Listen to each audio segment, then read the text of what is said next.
We wanted to invite Dr. Jeffrey Bochicchio here with the Austin Regional Clinic about what's going around. You know, every Monday we talk about the different things that doctors around Austin are seeing, and we thought it would be a great idea to just have you come in early. Sure. On a Monday morning and just talk to us about this, because you know you might be waking up this morning or your kids thinking, I'm just not feeling good today, and there's lots of reasons for it, right? What's going around?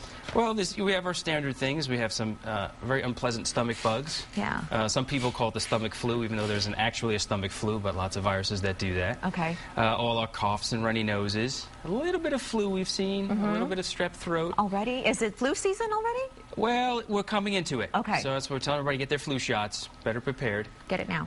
One of the things I'm seeing in my office that people kind of goes under the radar is something called eczema or dry skin. Yes. The cold fall air comes in now, right? And our little kiddos dry out. You may notice your fingers are getting a little cracky and such, and you'll see these pretty dry spots on the children on the insides of their arms and legs. It's very uncomfortable for the children. And those are the signs, right? If you see it inside, yep, right here. Insides of the arms, back of the legs. Okay. Some simple things you can do to help relieve the children and try to prevent some really bad flares as the cool air comes in and your heat comes on, the house dries out. Because it can be uncomfortable, right? Isn't it itchy? Very itchy, yeah. So much so that children can actually then cause infection by scratching it so much. Okay, so what can we do to prevent it or treat it? Simple things. Good old-fashioned, over-the-counter, fragrance-free moisturizer. Okay. Eucerin, Cetaphil, Lubriderm. Any of those are great.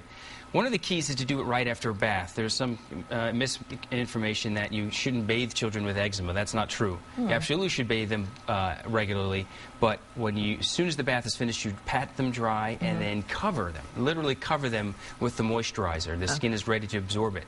Okay. And then also moisturizing throughout the day is very important. Gotcha. And you talked about it just briefly about gastroenteritis. What are the symptoms of that, and how do we treat it? And when do we know, okay, not to let it pass, let's go to the doctor now? First symptoms, of course, the little guys will say they're nauseous, and then the good old-fashioned vomiting. Right. And then typically within about 24 hours, diarrhea will start. Okay. I think the hardest part of it is the vomiting. It's just an unnatural thing to do. Yeah. If the children have vomited more than 3 or 4 times in 12 hours and aren't able to keep down any fluids, we certainly at least want to call to the office. Let us know how he's doing. Give us some signs of how he or she looks. Okay.